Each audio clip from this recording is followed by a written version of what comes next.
편은 누가 지었는지 알려지지 않은 시편입니다. 그리고 총 176절로 구성이 되어 있습니다. 굉장히 긴 시죠. 길이로 보자면 시편의 150편의 주옥 같은 믿음의 시들이 기록되어 있는데요, 그 시들 중에 가장 긴 시편입니다. 그리고 이 176절의 긴 말씀이 22개의 소단원으로 나눠져 있는데요, 그 주제가 단 한 가지입니다. 하나님의 말씀, 다른 말씀으로 하면 구약의 용어로 말씀드리면 율법으로 이루어져 있습니다. 그래서 학자들은 시편 119편을 가리켜서 율법 찬양시라 이렇게 분류를 하고 있는데요, 그 이유는 본문 자체가 율법을 찬양하고 토라를 노래하는 그런 시이기 때문에 그렇습니다. 율법에 대한 찬양은 가장 먼저 시편 119편 1절부터 8절의 말씀, 첫 단원의 시작이 119편 1절에 여러분 제가 읽어드릴 텐데요, 행위가 온전하여 여호와의 율법을 따라 행하는 자들은 복이 있으며, 이렇게 말씀이 시작되어지는데요, 여기에서부터 나타나게 되죠. 그리고 15번째 소단원이 시작되고 있는 오늘 본문의 113절에서도 제가 읽어드립니다. 내가 두 마음을 품는 자들을 미워하고 주의 법을 사랑하나이다, 이렇게 고백을 하고 있습니다. 그리고 무엇보다도 시편 기자는 율법을 사랑하는 자에게는 큰 평안이 있다, 이렇게 말씀을 하는데요, 우리 시편 119편 165절 말씀을 읽기가 좀 어렵습니다. 시편 119편 165절 말씀을 같이 한번 읽어보겠습니다. 주의 법을 사랑하는 자에게는 큰 평안이 있으리니 그들에게 장애물이 없으리로다. 아멘. 자, 여러분 이 말씀을 한번 눈 감으시고요, 잠깐만 눈 감으시고 잘 제가 읽어드릴 테니까 천천히 읽어드릴 테니까요, 한번 묵상해 보시기 바랍니다. 주의 법을 살아가는 자에게는 큰 평안이 있으리니 그들에게 장애물이 없으리로다. 아멘. 자, 이제 눈 뜨셔야 됩니다. 주의 법, 율법을 사랑하는 자에게는 큰 평안이 있을 것이다, 그리고 장애물이 없을 것이다, 이렇게 말씀하시죠. 그래서 이 시편 기자는 율법을 잊지 않고 즐거워한다고 몇 번이나 고백을 하고 있고요, 더 나아가서 시인은 율법을 굳게 지키려는 마음을 가지고 있습니다. 34절에 44절에 55절에 계속해서 고백을 합니다. 왜냐하면 이 시인은 율법의 가치를 알고 있기 때문에 그렇습니다. 여러분, 사람들이요, 어떤 것에 대한 가치를 알게 되면 가치를 모르는 사람하고 확연하게 대하는 모습이 달라지잖아요. 그렇지 않습니까? 예를 들어서 제가 이제 시계를 하나 이렇게 차고 있는데요, 여러분 비싸 보이잖아요. 번쩍번쩍 빛나고 굉장히 좋아 보이잖아요. 옛날 얘기 좀 잠깐 하면, 제가 결혼을 해가지고 아주 지하방에 요만한 방에서 사는데, 도둑놈도 양심이 좀 있어야 되는데 도둑놈이 7번이나 들어갔어요, 저희 그 방에. 나중에 경찰한테 신고를 했더니 경찰이 와서 이렇게 웃더라고요. 허탈하게 웃더라고요. 그러면서 그때 전수사 때인데 전수사님이 그냥 용서하시는 게 좋겠습니다 그러더라고요. 7번이나 찾아왔어요. 제 아내 원피스까지 가져왔더라고요. 어쨌든지 간에 여러분, 이 시계를 이렇게 차고 있는데요, 시계의 가치를 아는 사람과 가치를 모르는 사람하고 다르죠. 반드시 내가 다니면서 자주 보고 이거를 통해서 내 일정을 소화한다는 그런 생각을 가지고 있는 사람에게는 이 시계는 굉장히 중요하잖아요. 그런데 요새 어떤 사람들은 시계 안 차잖아요. 휴대폰 가지고 다니고 다른 것을 통해서도 하고 그러는데요, 어쨌든지 간에 이 시편 기자는요, 율법의 가치를 너무나 잘 알고 있습니다. 그러면서 두 가지를 크게 말씀을 하고 계시는데, 하나는 시편 119편 72절 보게 되면요, 시편 119편 72절 말씀, 여러분 짧은 말씀이지만 너무나 소중한 말씀인데 같이 읽어보겠습니다. 주의 입의 법이 내게는 천천 금은보다 좋으니이다, 이렇게 말씀을 하세요.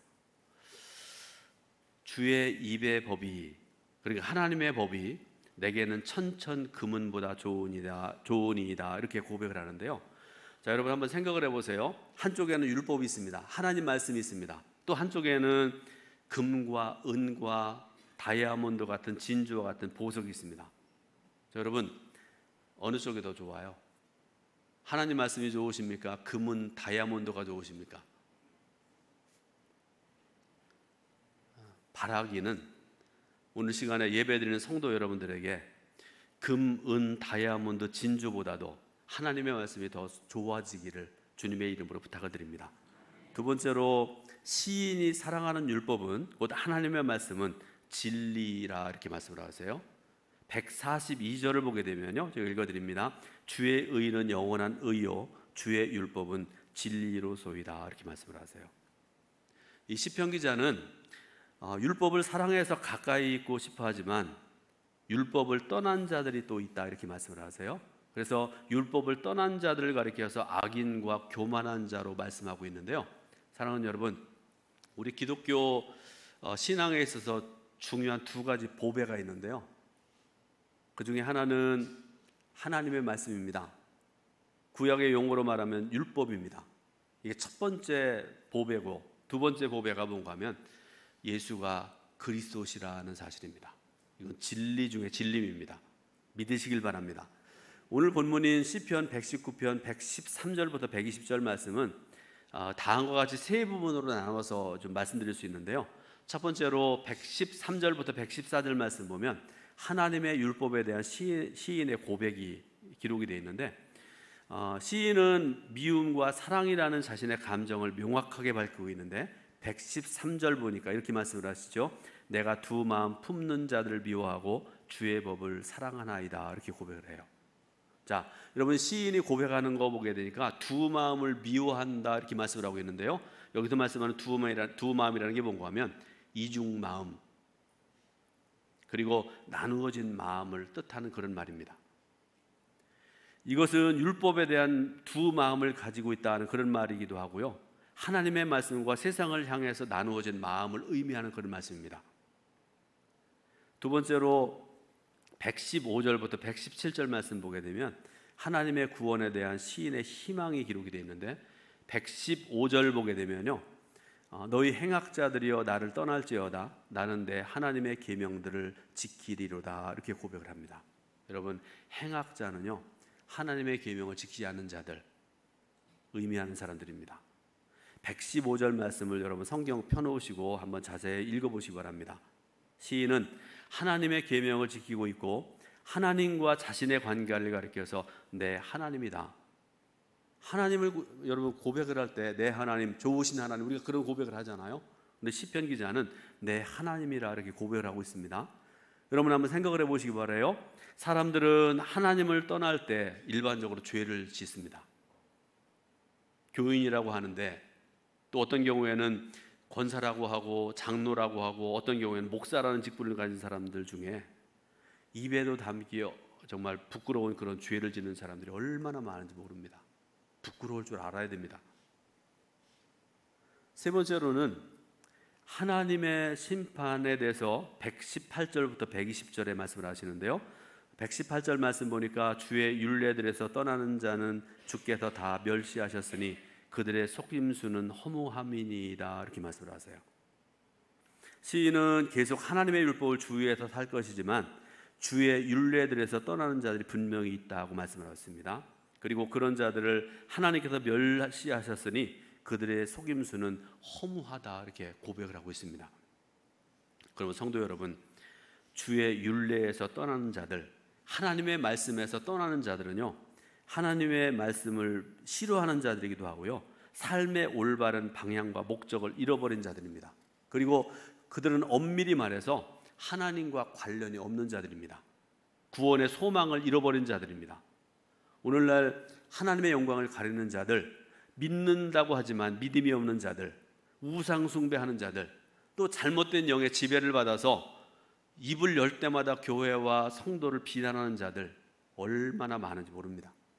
여러분, 이런 자들이 다 여기에 속하는 자들이고요, 하나님 말씀에서 떠났고 구원의 소망을 잃어버린 자요, 하나님과 관계 없는 자들이라는 그런 말씀입니다.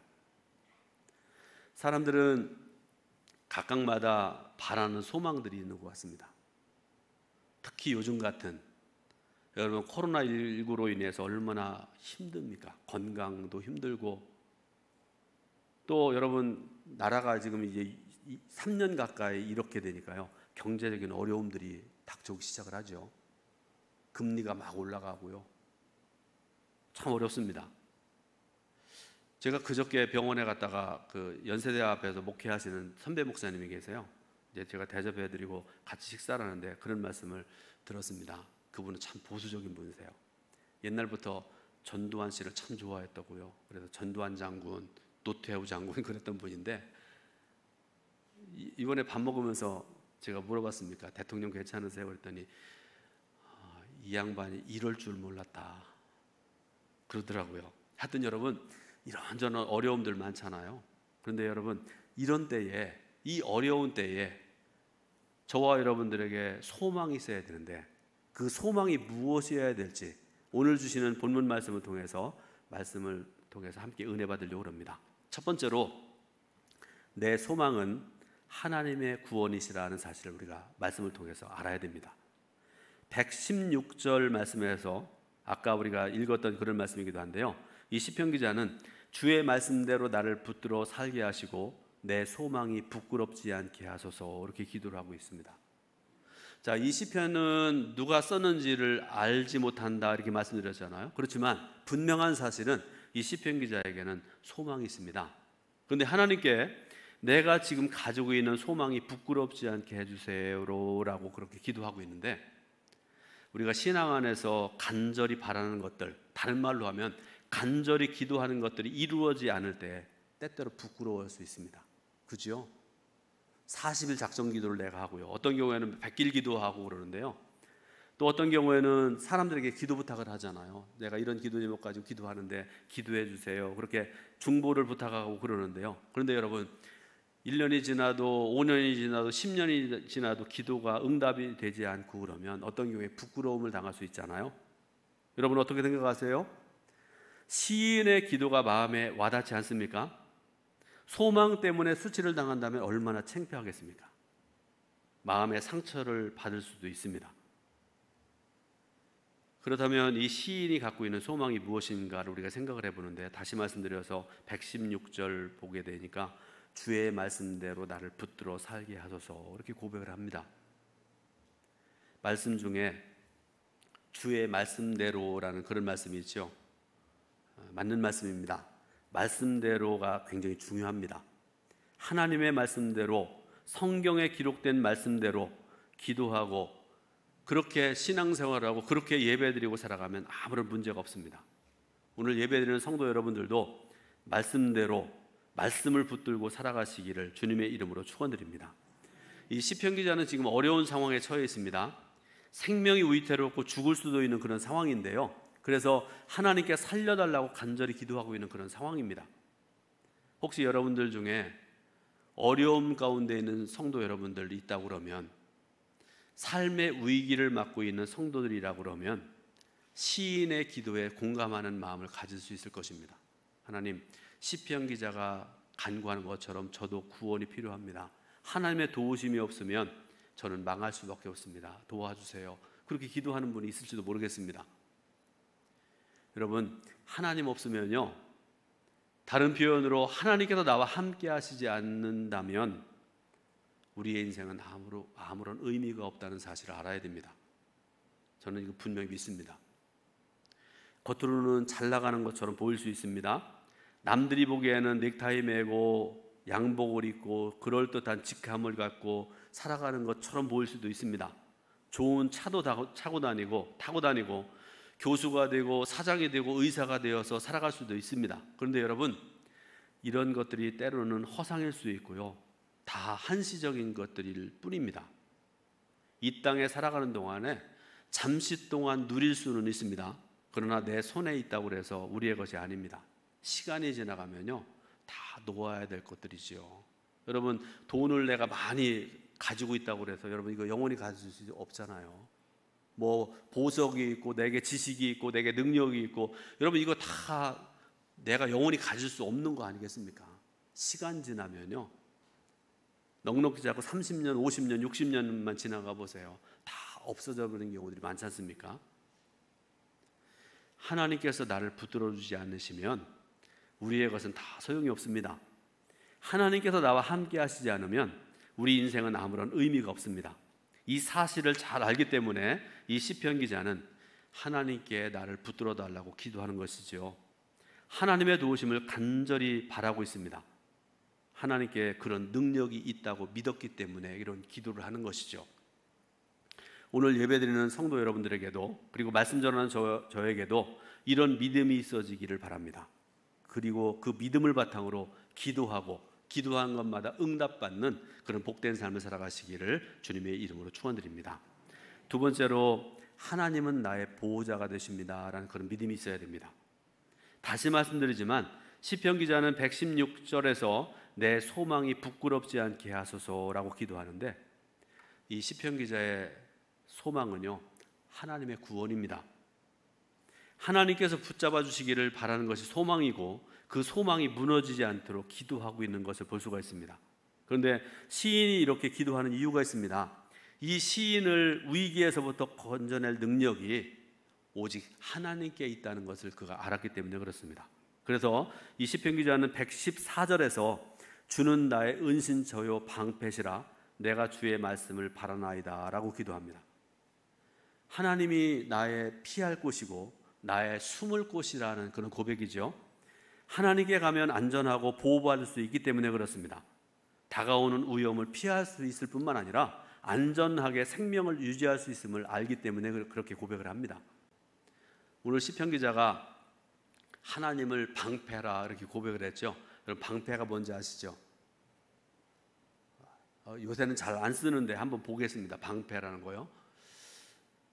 이 방패가 십자군이 전쟁에 나갈 때 썼던 방패로 알려지는데, 이런 방패라는 무기는요, 공격하는 무기가 아니죠. 창이나 칼이나 이런 화살로부터 나를 지켜주는 무기입니다. 그런데 이 고백은 하나님께서 아브라함에게 하신 말씀을 기억나게 하는 그런 말씀이기도 한데요, 창세기 15장 1절을 보게 되면요, 자, 말씀을 같이 읽어보겠습니다. 창세기 15장 1절 말씀입니다. 이후에 여호와의 말씀이 환상 중에 아브라함에게 임하여 이르시되 아브라함아 두려워하지 말라 나는 내 방패요 너의 지극히 큰 상급이니라. 아멘.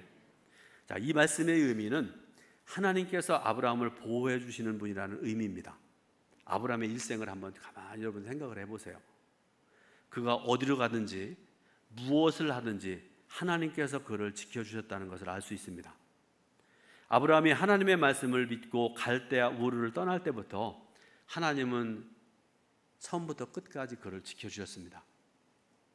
아브라함은 두 번이나 아내인 사라를 뺏길 뻔했었는데요, 그때도 하나님은 그 아내를 지켜주셨고 아브라함을 지켜주셨습니다. 아브라함이 그돌라오멜 왕에게 사로잡혀간 조카 롯을 구하기 위해서 400명을 이끌고 전쟁을 하잖아요. 그때도 하나님은 아브라함을 지켜주셨습니다. 하나님께서는 아브라함이 어느 곳에 있든지 간에 그를 보호하시고 그를 지켜주셨습니다. 하나님은 아브라함의 방패였습니다. 아브라함을 지키는 분이었습니다. 그 하나님께서 저와 여러분들의 방패가 되시길 바라고 지키시는 은혜를 베푸시기를 주님의 이름으로 축원드립니다. 세 번째로, 하나님의 말씀대로라는 말이 우리가 알아야 됩니다. 시편 기자는 자신의 소망이 부끄러움을 당하지 않게 해달라고 기도하지요. 그런데 특이한 것은요, 주의 말씀대로 나를 붙들어 달라는 것입니다. 주의 말씀대로 해달라는 그런 간구인데, 이것은 마치 계약한 대로 해달라고 하나님께 계약서를 들이미는 것 같은 그런 모습이죠. 그런데 가만히 생각을 해보면요, 하나님과 시편 기자 사이에 계약이 존재한다는 것 같습니다. 시인은 그 계약 맺은 대로 하나님께서 약속하신 대로 해달라는 그런 간구를 드리고요, 시인은 하나님의 말씀을 계약으로 그리고 약속으로 간주하는 모습을 볼 수 있고요, 하나님께서 하신 말씀들이 다 시인에게는 약속이고 계약이라는 것을 그가 고백을 하고 있는 것을 볼 수가 있습니다. 하나님께서 성경을 통해서 말씀하신 것들은 다 우리에게 약속입니다. 하나하나 약속입니다. 언약입니다. 우리가 성경을 구약, 신약으로 나누지 않습니까? 구약, 신약 그렇게 얘기하는데요, 자, 구약과 신약을 구분하는 기준이 뭔지 아세요? 예수님이세요. 구약, 예수님 오시기 전에 우리에게 주신 약속. 신약, 예수님 오신 이후에 우리에게 주신 약속. 그래서 구약, 신약 이렇게 나눕니다. 하나님께서 믿음의 사람들에게 성경을 통해서 약속을 해주신 것인데 하나님의 약속을 믿고 따르는 사람들에게 지켜주실 것을 계약한 그런 말씀이죠. 여기서 하나님의 성품이 나옵니다. 우리 하나님은 거짓말하지 아니하시고요, 과장해서 말씀하지도 않으십니다. 진실하신 하나님께서 말씀 주셨기 때문에 하나님의 말씀은 믿을 만한 것이고요, 신뢰할 만한 그런 말씀입니다. 그래서 시인은 하나님의 말씀을 믿고 하나님을 바라보는 것이죠. 하나님은 약속하신 것을 지키실 능력이 있으십니다. 반드시 지키시는 하나님이십니다. 그런데 사람들은요, 자, 하나님은 그러신 분인데 사람들은 또 어떤가를 우리가 잠깐 생각을 해봐야 될 텐데요, 약속을 해놓고 지키지 않은 경우가 허다합니다. 어떤 경우는요, 약속을 해놓고 가만히 생각을 해보니까 이 약속을 지키려면 나한테 요만한 손해가 날 것 같은 그런 생각이 들어요. 그러면 그때부터 이 사람은 어떻게 하면 약속을 안 지킬까 생각을 하죠. 그러니까 약속을 안 지키는 경우들이 허다하게 우리 생활 속에 일어난다, 그런 말씀 아니겠습니까? 고의적으로 어기기도 합니다. 그러나 다시 말씀드리지만 하나님께서는 약속을 미루거나 잊어버리지 아니하십니다. 약속하신 것을 정확하게 기억하시고요, 그 약속에 따라 행동하시는 하나님이십니다. 한치의 오차도 없이 당신께서 하신 말씀을 실천하시는 하나님이십니다. 시편 기자는 하나님의 말씀을 사랑하는데 이는 하나님께서 약속을 지키시기 때문에 그렇습니다. 하나님의 말씀을 바라며 기다립니다. 더 나아가서 하나님의 율례에 주의한다, 이렇게 고백을 합니다. 하나님의 말씀에 맞춰서 자신의 말과 행동을 주의하는 것이죠. 시인이 이렇게 행동하는 이유가 있는데요, 하나님께서는 말씀대로 행동하시는 분이기 때문에 그렇습니다.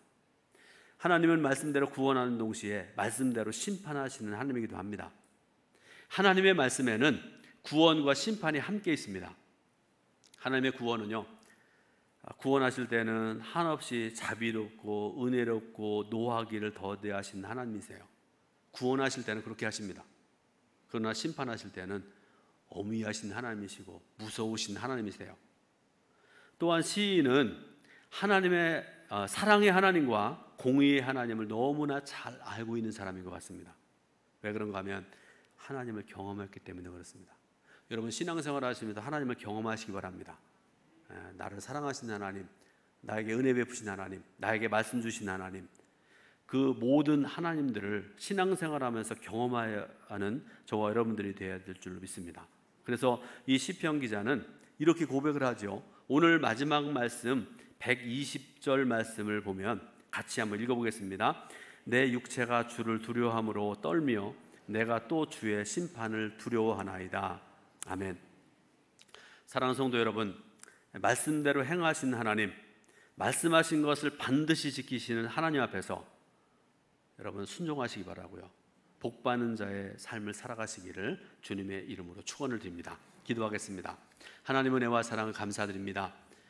예배 자리에 나오게 하신 하나님, 마음을 다해서 정성을 다해서 하나님께서 받으시는 예배 드릴 수 있도록 인도하시니 감사드립니다. 말씀 주셨는데 하나님, 이 말씀 저희의 신비에 아름답게 새겨지게 하시고 말씀대로 실천하고 행하며 살아갈 수 있는 진실한 그리스도인들 되게 인도하여 주옵소서. 예수 그리스도의 이름으로 기도드립니다. 아멘.